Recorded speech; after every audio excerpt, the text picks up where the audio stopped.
So you might be wondering how online medical certificates actually work. Can a doctor really issue a certificate for you without seeing you in person? I'm Dr. Maria Knobel, GMC-registered GP and Medical Director at Knobel Medical. Let me walk you through exactly what happens behind the scenes. People are understandably cautious or even skeptical about online medical services because there are indeed unregulated services out there that will issue certificates or documentation without any clinical oversight. You might just have to tick a box, pay a fee, and get a letter with no doctor actually reviewing your case. But that is not how medicine should work, and that is definitely not how we work. So step one, you select the specific medical service or certificate you need. Then you complete a detailed online medical questionnaire. Each of these questionnaires is customized and specifically catered to the certificate or the subject of your request, your condition, your medical history, and how it relates to your current situation. Step two, your submission goes to the desk of one of our GMC-registered UK doctors. They will review your case in person. There is no chatbot, no AI, no shortcut. It is a real clinical review.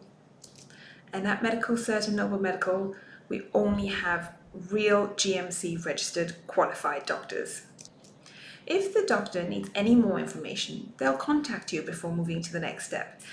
Otherwise, if all the information they need is there, then we'll move on to step three. The doctor will write your letter, sign it, and issue it to you. If it's not appropriate, we won't issue it, but you will receive a full explanation as to why, and in almost every case, a full refund for your consultation.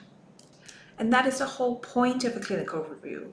We try to reach the same standards you would expect from a face-to-face consultation. Now, we pride ourselves that every single doctor on our team is fully GMC registered, and we don't use any allied health professionals. We don't use nurses or pharmacists or any other assistant because we feel each case needs to be reviewed in person by a registered doctor, and you can verify all of their credentials directly on the public GMC register. We follow the same clinical governance standards as any UK medical practice, and we keep full clinical records of every assessment. There are no shortcuts, no automations, there's no AI decision involved, and that includes turning people down when it isn't medically appropriate. We take pride in adhering to good medical practice. So, if you need a medical certificate, the link is in the description. And subscribe if you want more information about online medical services and what to watch out for. I'm Dr. Maria Knobel. Thank you for watching.